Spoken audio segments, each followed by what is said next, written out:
All right, so Patriots are picking at 4. At least they have the 4th round pick. We don't know what they're going to do. Honestly, it comes down to like on the free agency with quarterbacks.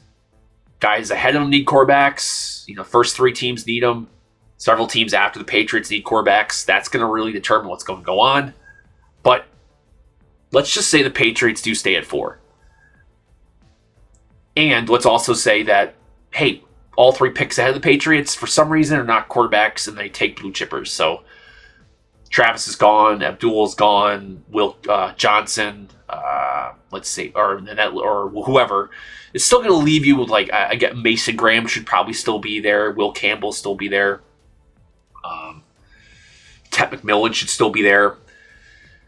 And to stay on the topic of, like, analytics real quick, let me just go through those guys. And I know you're going to hate this because you're probably expecting me to just start clicking through picks right now. But I got to talk about, like, why this analytics stuff actually does matter. And for the Patriots, this should be at least, how about this?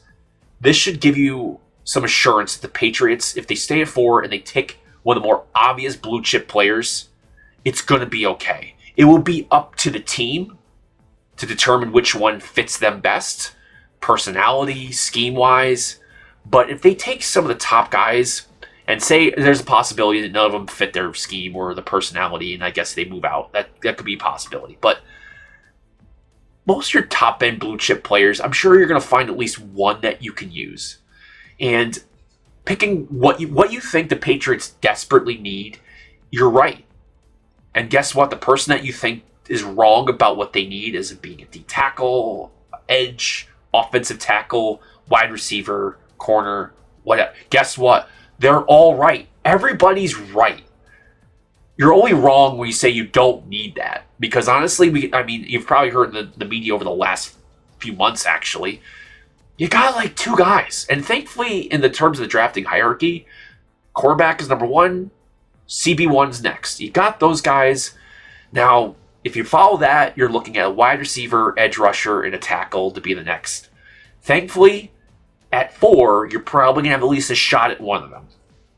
Or all 3. And then you have to make a decision, which is good. Hey, now you're making a decision. Do I need to go after, the wide receiver that I really want because I like him and his intangibles and the things that can't really, we can't really see. You talk to the kid, do some background of the guy. Yeah, maybe Tet's the guy to go with, or maybe Abdul's the guy to go with. Maybe Mason Graham, Will Campbell, and Travis Hunter. Still possible. At this point, you just need to pick a guy that you know is on board, has the personality that's going to work in your system, right? Building those systems. But, even people will say, like, Travis Hunter might actually still be there, and we don't need a second corner. That's true. It's not as high of a need because you do have at least a 1. And we have, I guess, in aggregate, we have a decent amount of corners that can work. They're NFL corners. They might not be like a true big body corner, something we probably do need. But having a second, like, blue chip corner is not the worst thing in the world. And if he can play some wide receiver, might not be a lot of snaps, but when he's on the field, you're actually statistically getting a blue chip wide receiver. And that's why I'm going to make a point here. Let me just go through these guys and point out that these guys are blue chippers. Despite, I know it's not the best draft, but the guys at the top are legit. They are really good. The draft might be, it's deeper than people are saying in terms of number of draftable, rosterable players, guys that should make roster. It's just not a valuable draft. It's not a lot of great wide receivers. It's not a lot of great quarterbacks, not a lot of great offensive tackles. But those guys are in there. There's actually a lot of decent quarterbacks, even more than last year. They're just not the same level, right?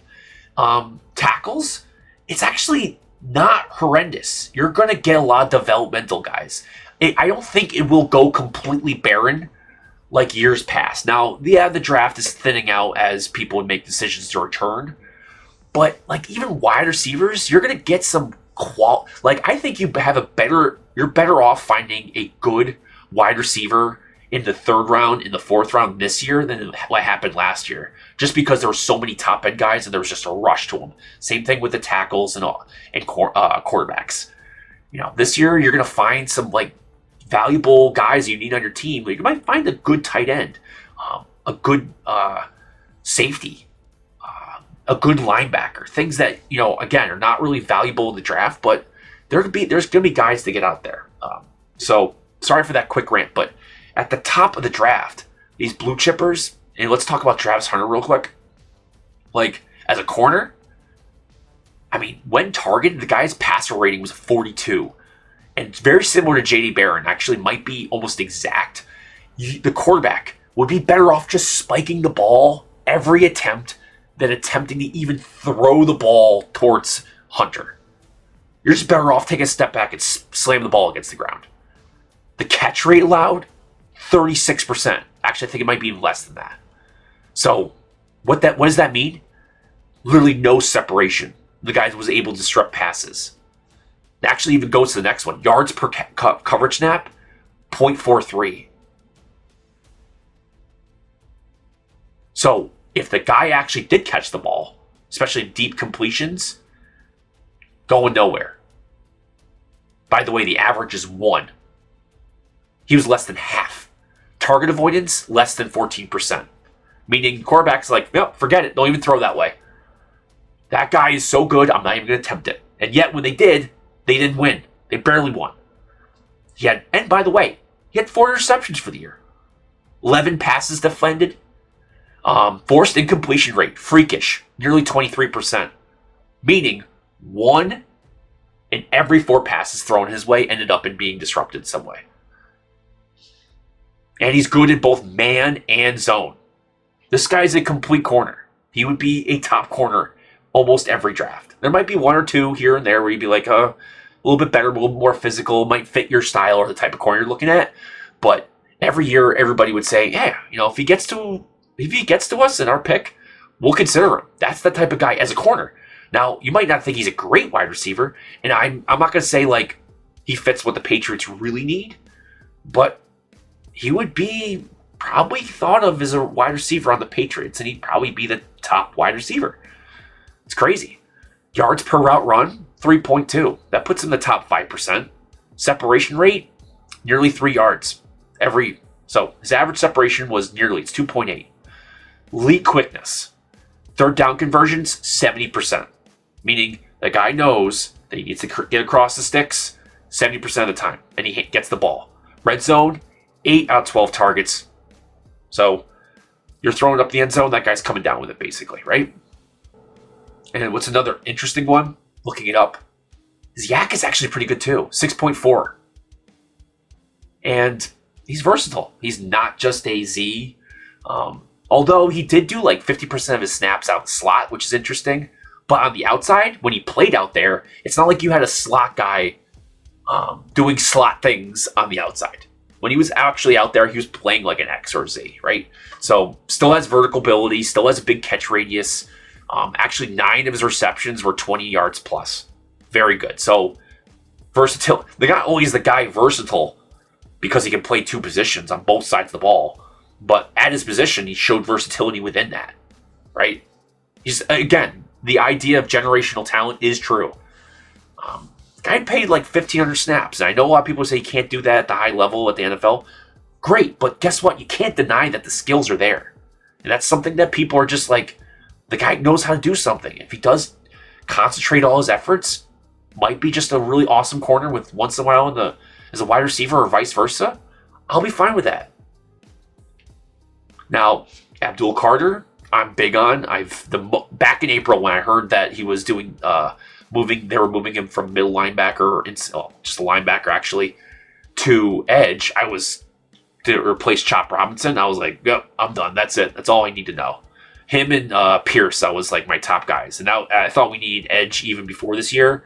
And watching this year, I was just sitting there, everybody's talk. I know I'm not hating you for saying this. The offensive tackles, the wide receivers, and all these other positions. What fueled me the most was just the inability to get to the quarterback. Now, Keon White, in terms of his analytics, actually had a great season. Now, it did end up with him bringing guys down, getting to the quarterback, but He sped him up. He obviously pierced the pocket a lot more than people probably gave him credit for. Not perfect, but, they knew he was the guy, and they still really couldn't physically stop him. Now you get a guy like Abdul, where not only do you have to worry about him actually, closing it out, he's going to speed up. He's going to speed up the guy. His defensive analytics is through the roof. Pressure efficiency, oh my gosh, that rate is 22.4. That's top 5%. His ability to convert pressures into sacks, ready? 25%. Right? The average is not even 17. This guy, if he's getting pressure, he's bringing you down. That's the type of guy you're looking for. And he's not just a pass rusher, he's got a run stop. He was a linebacker. 16% of the run stop rate. Pretty damn good. Awesome tackling grades. Barely ever makes a mistake. Big time on turnovers. And again, for position versatility, although he was a edge rusher, 53% of his snaps were from stand-up. Now, the rest was off-ball linebacker. Yeah. Yes, this guy knew what he's doing, and he made good reads. 21 tackles for loss per game. Sorry, 2.1, not 21. Coverage skills. Also, another thing. He can play in coverage. He's not just an edge rusher. Are you ready? 51% passer rating for a guy who's considered basically a pass rusher. Now again, yes, a couple years of playing linebacker, those skills just don't go away. But he bulked up a little bit more to play up on the line, and he hasn't lost it. You're talking about an elite defensive player. It's crazy. Game-changing ability. This guy created turnovers. Are you ready? 14% forced turnover rate on snaps where he blitzed. Right? So when he's going for it, he's getting in the backfield, 14% of those snaps ended up in some sort of turnover. Patriots need that type of guy. Now another guy, Mason Graham, let's talk about that. Barmore, not really sure what's going to be happening there. Reoccurring blood clots, or at least the symptoms lingering for a longer period of time than expected. Might be a serious condition. Might have to be done with football. I hope not, but you still need another guy in there. They need D tackles in general coming up this year anyway, but you need a guy that can do just about everything. You can't just always have a guy. It's like, well, Godshaw's out there. Well, let's not do that. Oh, Barmore's out there. Let's not do that. Mason Graham's out there. We're kind of screwed either way. That's what you see him out there. You know you're in trouble. And you could double team him. Go ahead. His double team win rate, guess what? 18.7% of the time he was beating double teams. The average is 10% at the college level. And he can get to the ball. He might not be like a big, long guy like Barmore, but pass rush productivity, 2.3 pressures per game. All right, that's 90th percentile. Run defense, through the roof. Run stop rate, 16.2. Ready? Average depth of tackles, 0.7. Consistency, absolutely absurd. This guy played 58 snaps per game on average.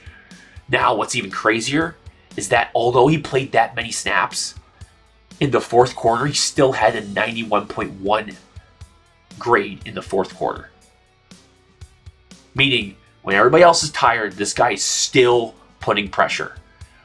This guy's still stopping the run, which, hey, at the end of the game, when you're behind one score, you need to get that down. You want to get the ball back in your offense. This guy's not going to be tired. He's still going to keep going after it. Something the Patriots could use. Blue chip talent. Will Campbell. I know a lot of people are going to say he's a guard.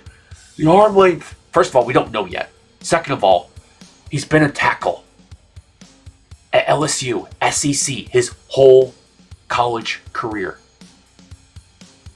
He hasn't struggled. He's been elite. He's been essentially the best tackle in the SEC since a freshman. I don't know what to tell you. Pressure's allowed 1.8% of the time. 1.8. That's elite of elite of elite. In the SEC. It's unbelievable. Run blocking, amazing. 79% win rate on run blocks. Gap and outside zone.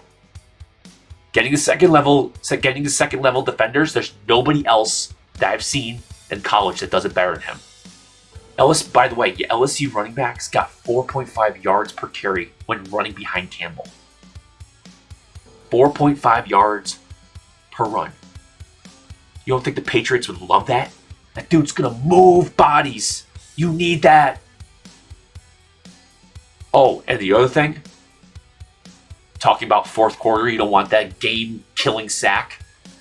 0 pressures in the fourth quarter or in overtime. 0. Elite blue chip talent. You can talk about arm length all you want, but this guy's going against and has gone against NFL caliber pass rushers and defensive tackles his whole college career, and every single game he's playing at an absolute elite level. Yes, he'll lose once in a while, but so does everybody. You go and nitpick a few things here and there. And the other thing I have to point out is Will Campbell showed to get better and better year over year. Even the stats, plus or minus, but you watch his tape, things got better, things got cleaned up. He got stronger. Other tackles in this draft class still get exposed by the same type of edge rushers or the same type of pressure or D tackles. They keep getting exposed almost the same exact way. Will Campbell, I can't find repeat offenders on him. Okay? Tet McMillan. A lot of people want to say Tet McMillan's not elite. Yeah, his stats tell you that. I'm sorry. He's not, he might not be as fast as you want him to be, but when he gets the ball, first of all, he gets open. I'll get to the separation in a second, but I mean, in terms of a route runner, target conversions, all elite. Yards per route run, 3.4 yards. That is the best. Puts in the top 2% historically. The guy maximized every route run. Target catch rate, 20%. Target catch rate, despite being... And the other thing I need to point out is that this guy, no offense to everybody at Arizona, but that was the guy, and nobody can stop him. Go ahead, double team him.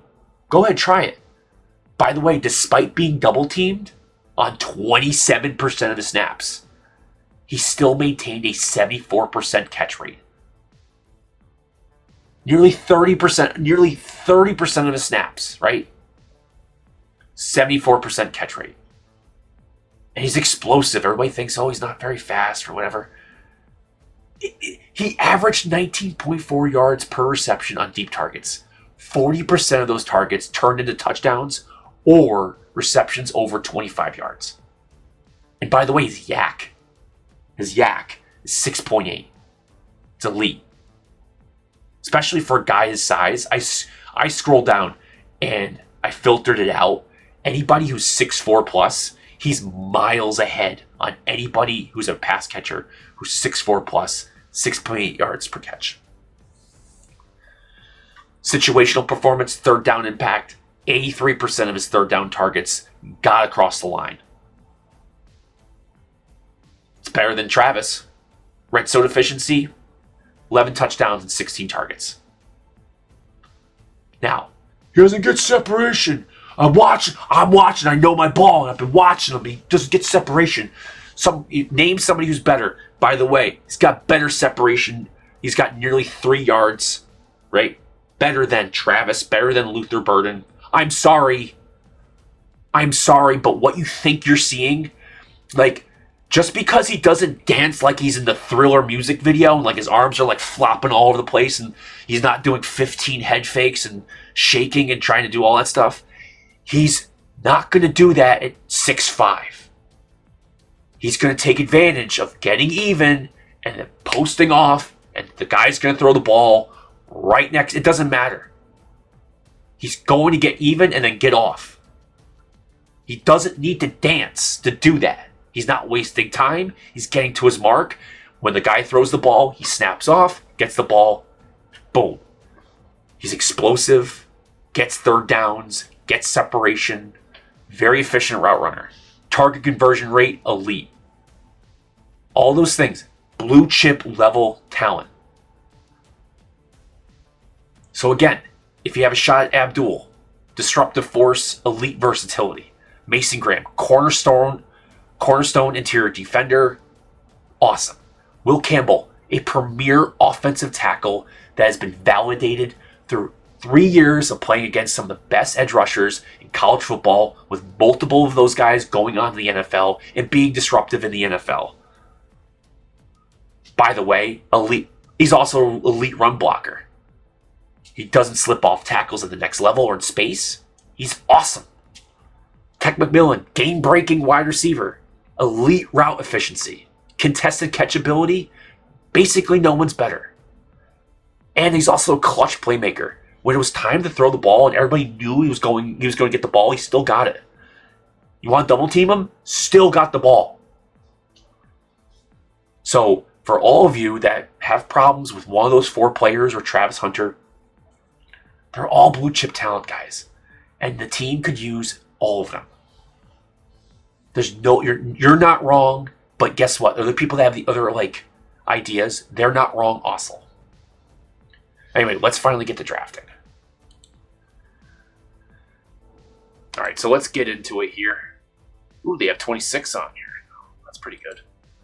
We'll take a look at 26 if we have to. Maybe next month, so we can see, hey,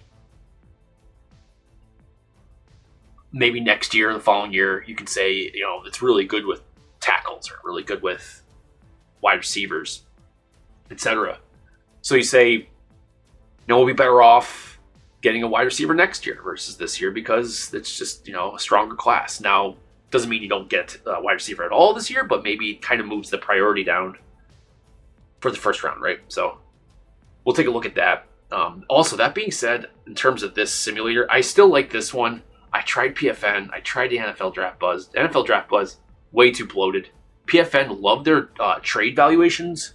Didn't mind their big board. The only thing is that when I looked at it, they still had guys that proclaimed they were going back to college still on their big board in the simulator for weeks. So what you're getting, the computer was picking guys that were not going to be in the draft. So kind of messed up the flow and wasn't a really good, drafts. But this one does. These guys move this out pretty quickly. I like their big board. Hate all the advertisements, and sometimes the trades make no sense. You can't counter and all that stuff, which I hate doing that much stuff anyways. We're here to more talk about players, what will be available, general strategy anyways. I will move to PFF probably after the Senior Bowl when stuff starts to clean up and they look really good after the combine. It gets better. Because that's when they can finally start filling out their models a lot more. Things make more sense. But even then, I'll still come back to this one because these guys have 1,000 names in here. PFF never goes that far. And there's also a lot of guys that will be... I want to talk at least about UDFAs too, right? So, especially because that will determine kind of your last few rounds. It's do we even need to go after this guy in the draft? Because... there's plenty of D tackles still left that are not going to get. There's more D tackles available that we like at this valuation than there are picks left in the draft. So we'll get at least a shot at 1 or 2 to call in for a UDFA. That sort of strategy. We can talk about that later. But anyway, let's finally get into it. I'm sorry.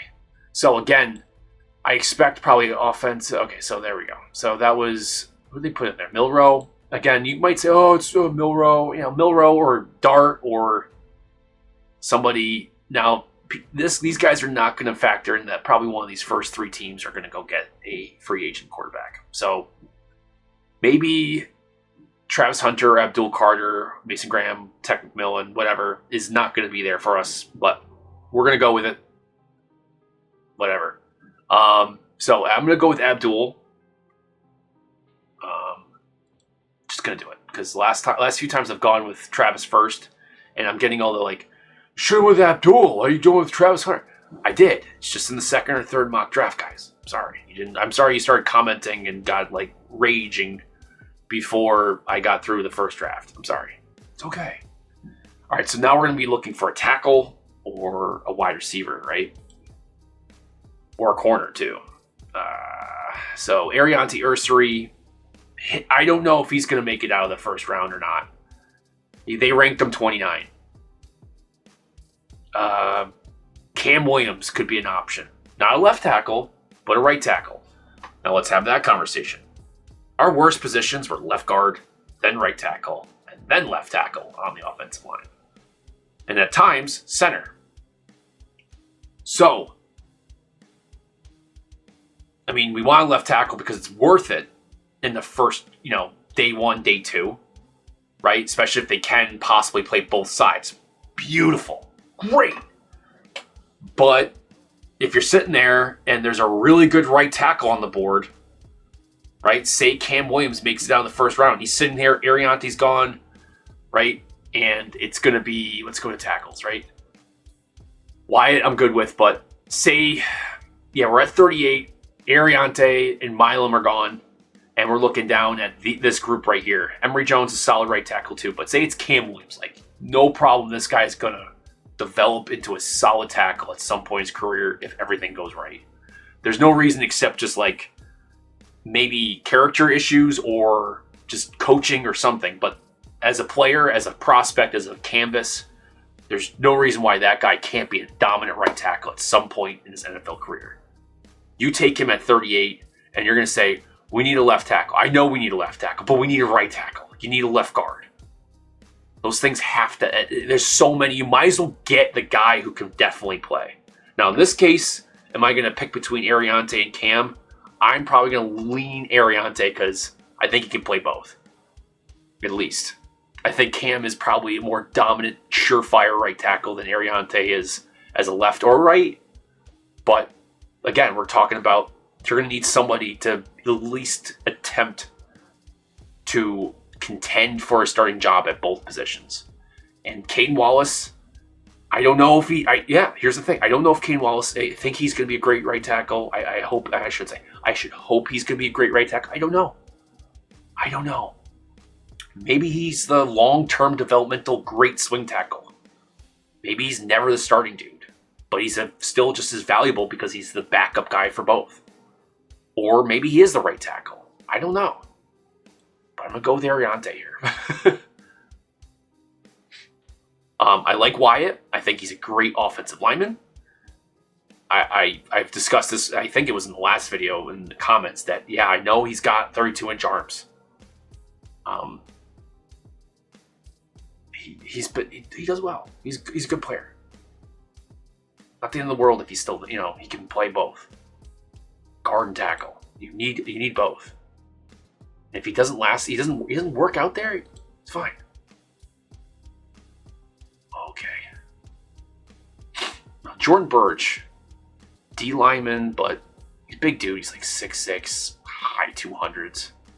I'll say 290 something. But primarily plays edge. And he's actually quite athletic for that size. So I don't mind him. I would probably want to target him at 77 rather than 69. Watts, some people probably think he's a first rounder. Ivy's better than most people believe. Restrepo at 67 is probably the best pick here.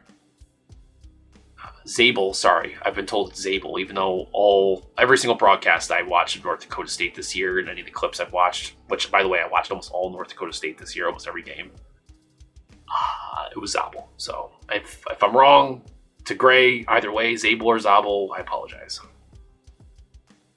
I've definitely, the other people I know that have that last name spelling like that, it's been Zabel, so that's why I went with that. Ooh. Savion. Go Savion. No. Alright, I'm gonna go. I think Restrepo's probably the better pick here. Let's check corner real quick, because you need a corner.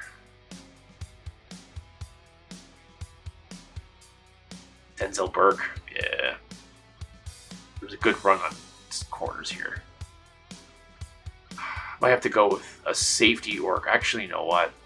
Let's check safeties, because I forgot. Okay, Watts. Damn.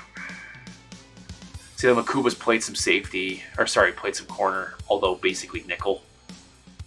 So Same thing with Castro. Watts can play just about. He's a D-back. I mean, they put him at safety, but he can cover, just do about everything.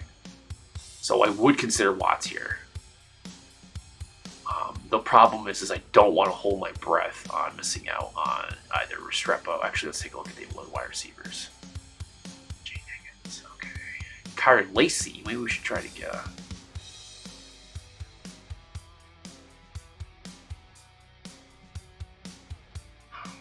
Probably be heading to the Raiders. Jack Betch, sorry. I like him a lot. Jalen Knowles, very twitchy. Decent amount of slot guys in here. What I like about Betch is that he can do everything. Former tight end.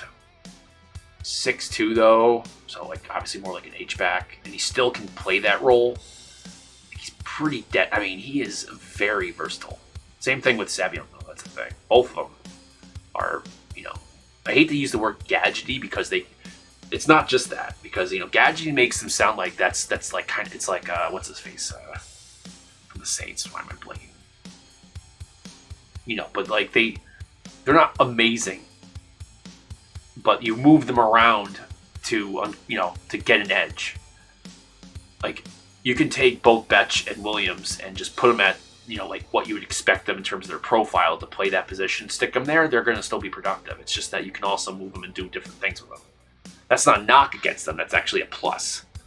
It's not like that type of guy where like they're not really great at one particular thing. He's a good X receiver, but he can play decent out of the slot, handoffs, wildcat. Again, reminder when I did the video on him, he played quarterback, so he's got that. Again, Betch being a former tight end from LSU, again more of like an H-back. Really talented dude. Big catch radius, tough. Both those guys. So I'm not gonna hate if I miss out on Restrepo, but man, the guy can play. He's a good slot dude. Can play Z. Does actually on the perimeter plays like he can play on the perimeter like he is now. He can play the X from there. Now he's not even 6 foot, but. It's not like he's just doing slot things out of the, out wide. Alright, so, but, I don't know. What am I most likely to miss on? I'm probably going to have Birch, Watts. I already got an edge player.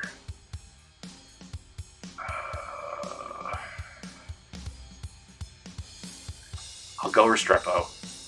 Hold my breath for probably miss one of these guys, right? Shut up. He's still there. Sorry, Jordan. I'd love to get you, but I this is just that level of the defense needs some help. All right. Another offensive lineman would be advisable. Also have to look at D tackle too. Savion's still here. Ashton Gelati's really good. Very powerful dude. Higgins, don't mind that. Alright, let's maybe bigger bodied X receiver. So Savion's still there. Ronde's still there. Maybe hold my breath to get him at 143. D-line, looking for a tackle. Good run on them. So Riley Mills at 217 might be an option. Yeah, I'm going to have to hold my breath for Riley Mills at 217. So D tackle's out. Interior offensive line. What else could we do? Trey Henderson obviously staring me right in the face. Davison's good. Gunnar Helm's decent. Belton's still there. That'd be another tackle to pick up. So we got some options here at 104. What do I not want to miss out on more?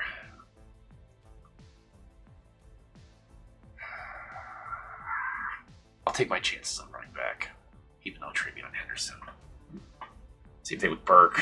Oh man, there's some Darian Porter's at corners really freaking good too. And I mean that for for this pick, right? I'm not saying like they're all pro or anything like that. I think that kind of gets lost. So sometimes people think I'm saying like, oh, it's like these guys, like, yeah, they're good at like this valuation. That's why I'm looking at them. I'm gonna go Savion. Because I don't think I'm gonna get. I'll be kind of aggravated if I am still able to get Aronde, but we'll see.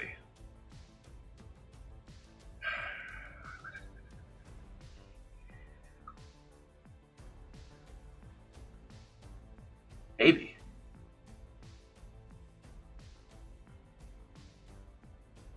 Let's see. Jared Wilson, good center. One of the few good centers that are actually still left in this draft class. Oh, he's still there. Well, you know what? We're going to go with it.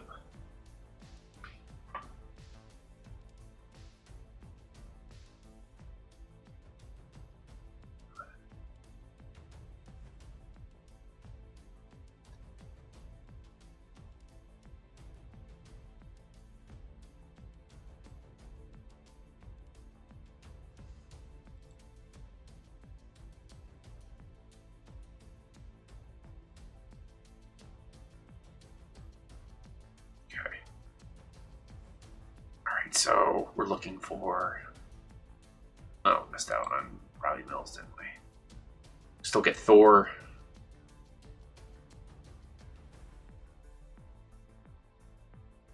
Yeah, Thor at like 220. So let's go to offensive tackle, see if we can find that right tackle we're talking about. Chase Lunt is good. Holland Pierce. Although who plays left tackle might have to convert to right for us. Miles Hilton is actually pretty good too. It's a 5-star recruit at one point. Okay. Linebackers. He's interesting, by the way. You want to watch somebody who's very interesting as a linebacker. Wilson. Tamarian. Tyree Powell. So it looks like Cody Lindenberg's gone, huh? Somebody took my guy. I still like Tyree Powell's too. Alright, so I'm going to hold off on 10. Oh my gosh.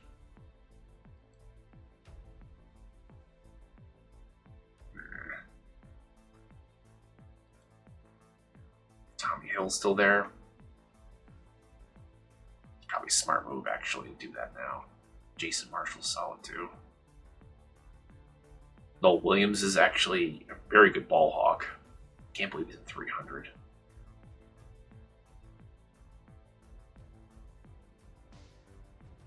Alright, so let's get up here and take a look. Running back still.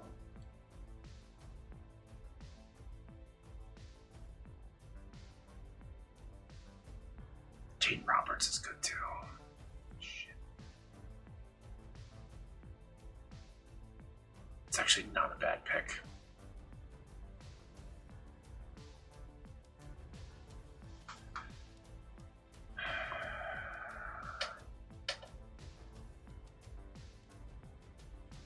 Let's go.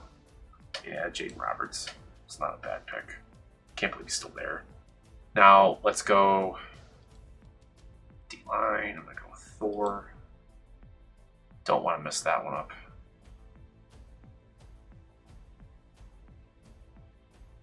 And linebacker, probably. Tyree Powell. McMartin's also another interesting one to have.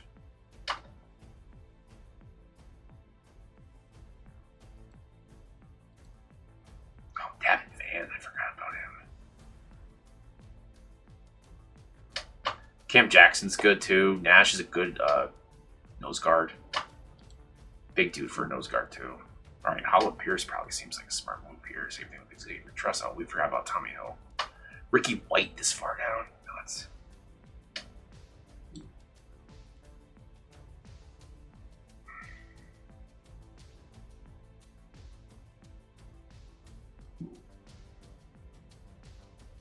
Not bad.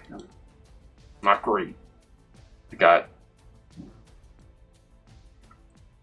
Maybe I was just stuck on getting a Ronde, but it's hard to pass somebody like that up. Some guy that's. I mean, both him and Savion would be a little redundant, right? But Patriots just missing so much explosivity. It's like you gotta. When you're that far down in the draft, you just gotta like take shots at guys that might have massive upside. And at the worst, like, special teams value there. They're not like smaller body dudes, so at least they could be at least operable on special teams. Let's try this.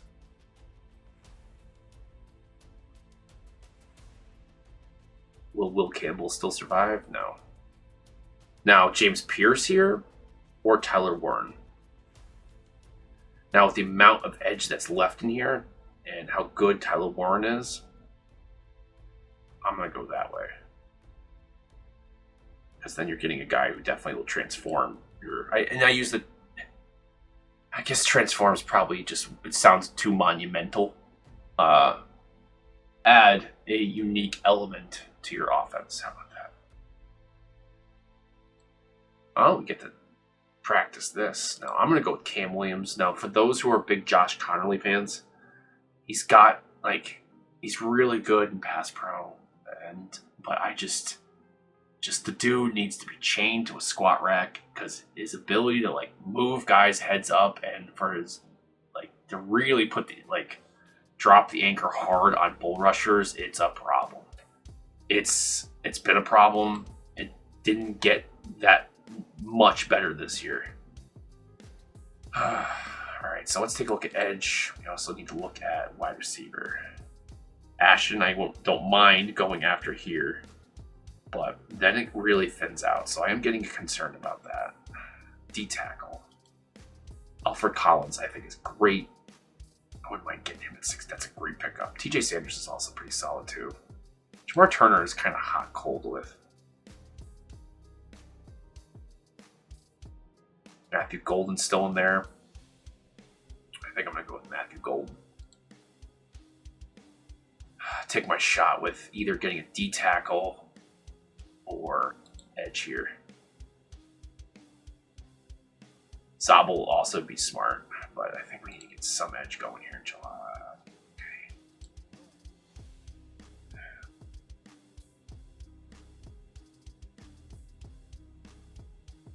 Yeah, we gotta go with Ashton. TJ Sanders, I gotta maybe talk myself into thinking about him.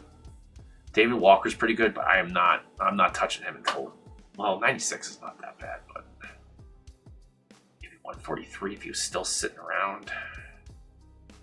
Sutton, I don't know if did he declare yet? Him at 143 or 113 would be good. Joyner's actually pretty good too. There's some good edge rushers down here, but guys that would come in and really put pressure on. I think I'm looking at the last guy that can do it right out of the box. The rest of them, I'm not really. Tyler Barron can do it too.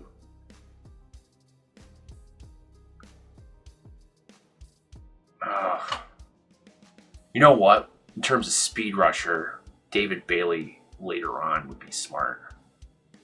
So let's take a look at D tackles because am I missing? Yeah, I guess TJ, Ty Robinson. Capehart. This grouping here can definitely get to the quarterback. Same thing with Howard Cross in his own way.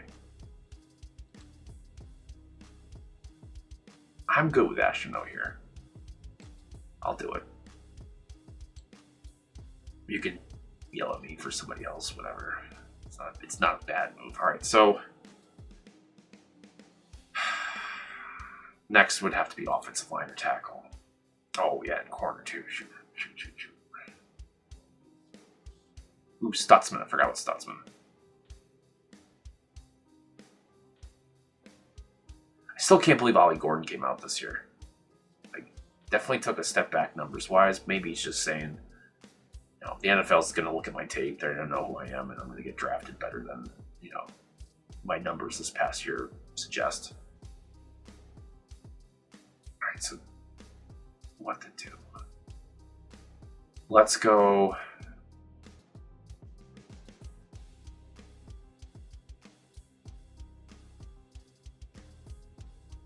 Jeez, I want Denzel Burke here is a good pickup. Stutzman here is a good pickup too.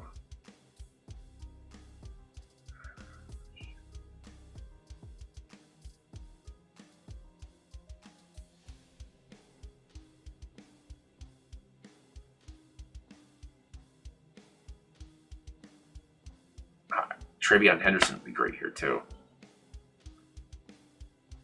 See, like when I do this, I feel better about the draft. Like these guys are rosterable and probably, you know, if I would be confident that the, you know, at least the Patriots would have a solid draft with this thus far.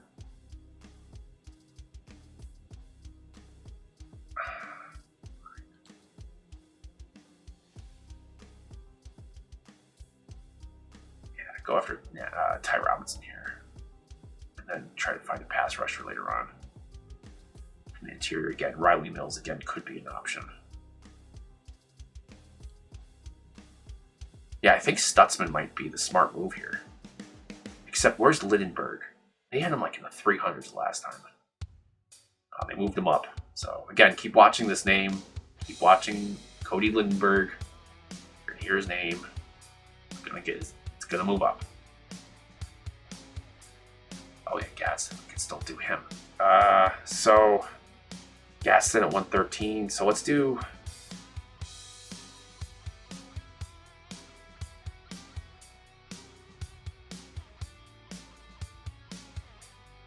Yeah, I got an idea. Okay, just deal with it. Hold on. I know Gunnar Helm's good. But I'm not drafting Arande to be a tight end. He's a big X receiver for me. Whereas Golden's definitely more of a Z. You know what's interesting is that he's very similar to Travis Hunter in a way.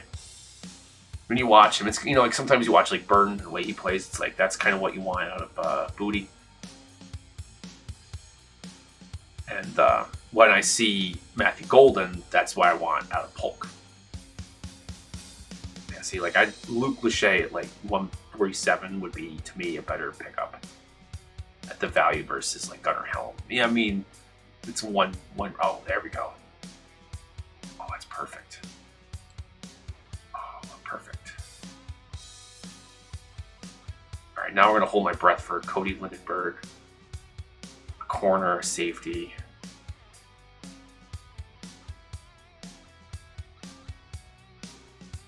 Running back.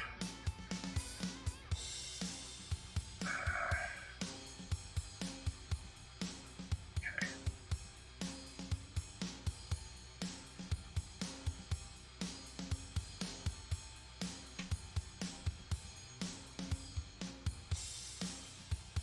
Edge, no way. Here we do. Elijah Roberts, not a bad one. Vicious. High motor. I don't know how he would hold. Yeah. We're looking for more of the speed guy, so I'm going to still keep my eye out for... Is he gone?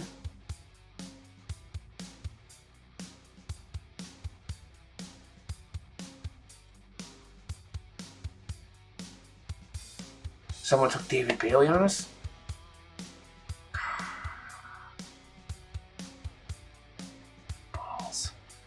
Well, you have to, in this case, if you're looking for a speed rusher, you have to go Jasheed Davis here. Tyler Batty, like, is a good edge setter. He's actually a tough dude. Like him a lot. He can move inside too. He's a big dude. All right, that sucks. Q Robinson, he's a good one too. All right, see, there's some other names in there.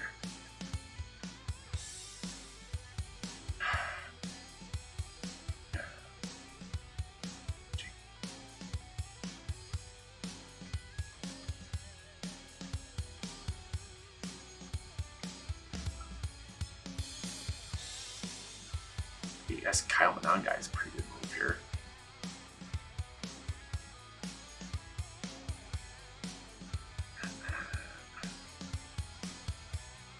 corner. Tommy Hill's still here.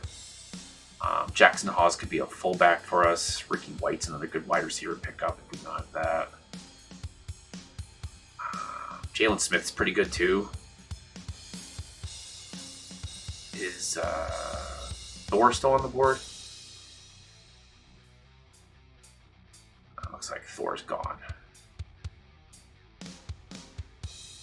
Nash is a good one to pick up too. That would actually be interesting again. Ty Robinson's partner in crime there. CJ West is good too. See, like there's some guys. There's actually that's just the thing. Like Davin Vance, very interesting. Eric Gregory's a physical beast, but like Davin Vance is like, and Andre Jefferson. All these guys that have like really interesting. Paris Shand. All these guys are legit. And they're down here, so there's going to be UDFAD tackles. So I'm going to have to hold off on that.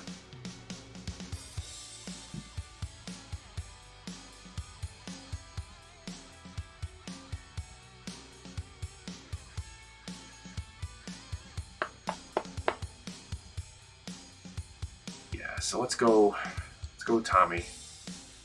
I still like Tommy Hill. Jalen Smith, Jason Marshall, Thornton. A lot of these guys are still solid. Tight end.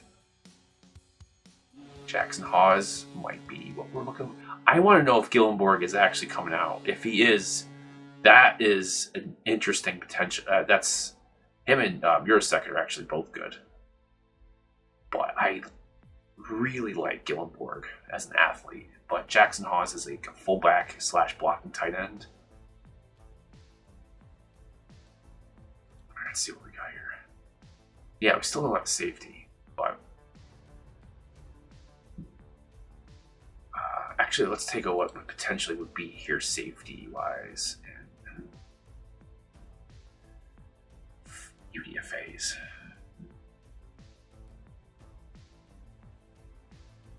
Not great. Nothing against these guys. Like Aubrey Burks, pretty good. Kenyatta Watson, there you go. That's a guy that's definitely got the physical potential. Now, would he'd probably be a guy like a backup? I mean, kind of very similar to Del Pettis, where although more of a free safety, but he would be a guy that would come in, potentially contend for a roster spot, and then most likely be probably a decent special teams contributor. Let's see anybody else down here. Let's take a look at corner, see if there's any corners that doubled up at safety. Noel Williams did. I can do that. We can argue that. It's like Noel Williams would be a good one to bring up.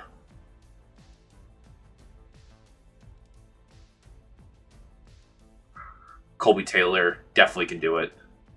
Oh, Carlin Vigors. Actually, you know what? He'd be I don't know if he's done it, but he'd be a great candidate for a conversion. Louisiana Monroe, you're probably scoffing at that, but his tape is pretty good. So there's a few guys that are corners that might have, but definitely could possibly be a conversion if you needed to. I mean, obviously, you'd have to work on it. Anybody down here would be developmental in some way anyways. All right, what we got left? One more pick. Sorry for taking so long.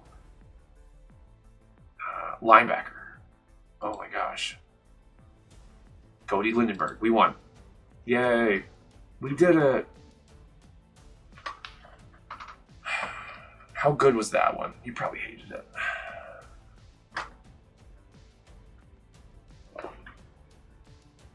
But full service tight end. I'll just say offensive weapon for Tyler Warren, just like how I put Brock Bowers last year. A lot of people are like, hey, you don't want to get a tight end because you don't get tight end in the first round because it's like a tight end. You can put in just like Arande. Like, that's what Syracuse has as his designation on the depth chart. Like, he barely ever was in tight. It's a big slot, joker tight end. Out actually a large 50-50 almost in terms of his slot and wide. Barely was ever even. He was barely even H-back sniffer. Like, Tyler Warren, all over the place. Having both of those guys, you'd have guys, if you want, like, explosive plays, figuring out, scheming things up, yeah. So 1, 2, 3, yeah, that's fine. I know there's Jaheim Bell and Hooper and obviously Hunter's a solid tight end, but you gotta take advantage of good. And like again, I talked to you about this. Like, there's metrics to say that Tyler Warren is a blue chip player. Like, his ability to impact a team, he was basically in so many ways. Him and Singleton were like almost the entire offense. He's the leading receiver on Penn State, who, by the way, was one of the best teams in the college football this year. Cam Williams. You might hate that he's a right tackle. Guess what? You need a right tackle. Right tackle played worse than our left tackle this year. If you weren't able to get somebody who could definitely be your starting left tackle in the first round, and there's questions about other guys being good, solid left tackles in the second round, but there's a first round quality right tackle sitting there, you can't nitpick anymore. You just got to get the guy that does the job that can be drafted for it. Yes, I know Kane Wallace is there, but we don't know. I mean, is Cameron Williams on paper a better prospect than Kane Wallace? I think so. It's not that I'm not allowing Kane Wallace to ever prove himself. If he's better than Cam Williams, then what? It is what it is. Like, congratulations, you have two right tackles. One of those two guys is going to get injured. The other guy's going to get to play, and you have backup for your left tackle. Maybe Kane Wallace becomes a guard or something like that. I don't get whatever. It's like, I think because, especially Patriots fan base, so used to picking like 20s, 30s, and it's at points where you're, again, fine-tuning a roster. Like, even though these guys were drafted last year, like, in the last few years, you have a handful of guys that are like, you know what, we really don't need an upgrade at that position. 4, maybe 5. But if you're going into day 2 and day 3, if you're finding guys on day 3 that could be upgrades for guys who are starting now, just do it. Matthew Golden, I doubt he'll be there, but if he was, so I picked him. Gelati, not my favorite edge rusher candidate for the Patriots in some ways, but because he's a little raw, I think the Patriots definitely need a guy who can. But say, I don't know, free agency allows you to get him at 77.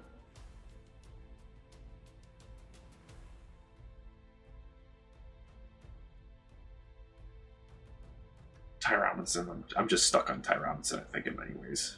There's very few guys that the physical presence on the field automatically makes him a problem. So that's the whole idea, is if you can't stop him, you just got to try to contain him. And it might take 2 of you to do it. Someone's going to get opened up from trying to move him around. And he moves pretty well for his size, too. Again, Gaston, you could say he's a tight end. Guess what? Syracuse basically used him as a wide receiver. He's built like him.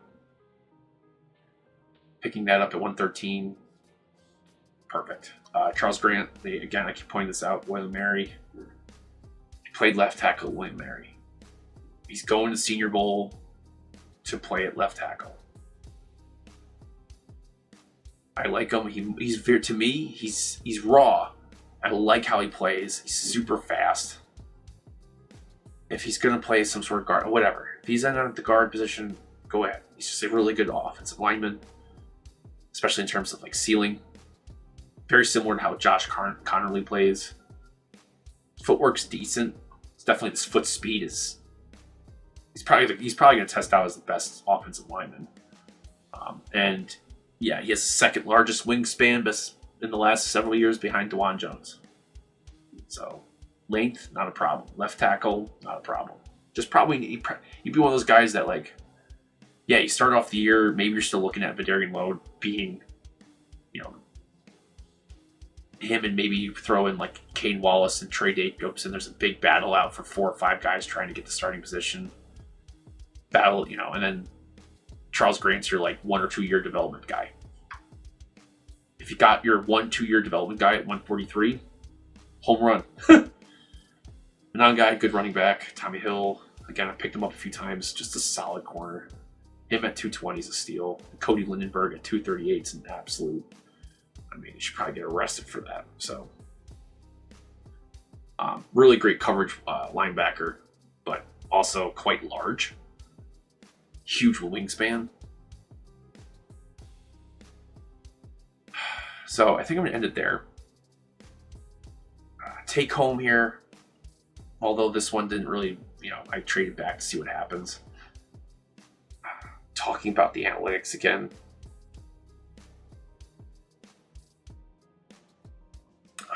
I guess I would say this is, you might have somebody that you're in love with at 4, and you're so passionate about that player that anybody who suggests to go with another blue chip talent is so wrong. In that case, you're wrong. You might, because you're right. You're definitely right about him being whoever you think is being worthy of that pick.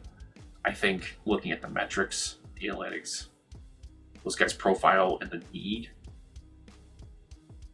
supports it 100%.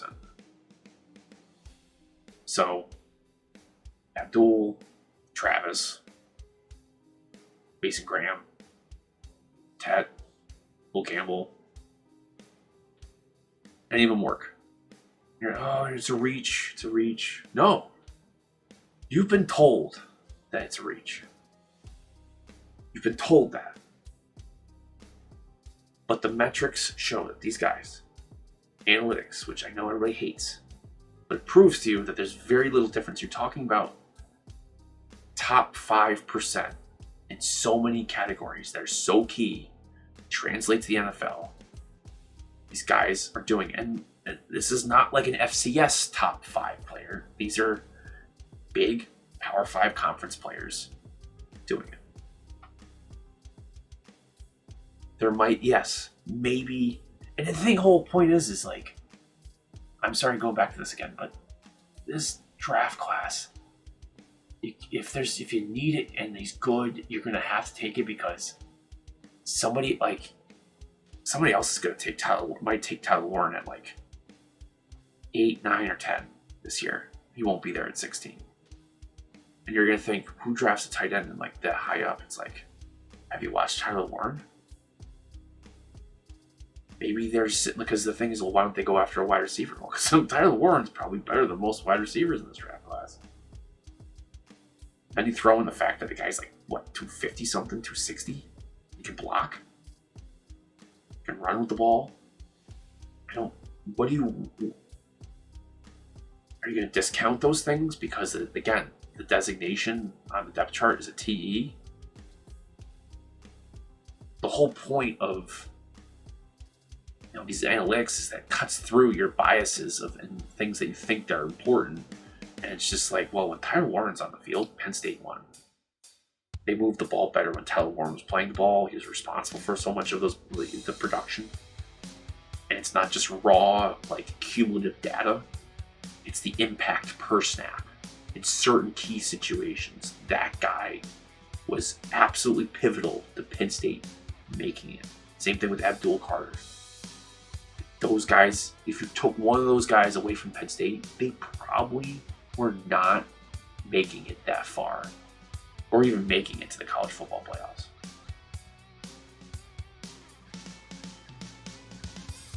Anyway, I'm gonna leave it there. Let me know what you guys think of these drafts. If you guys like this content, please like and subscribe. As always, thanks for watching.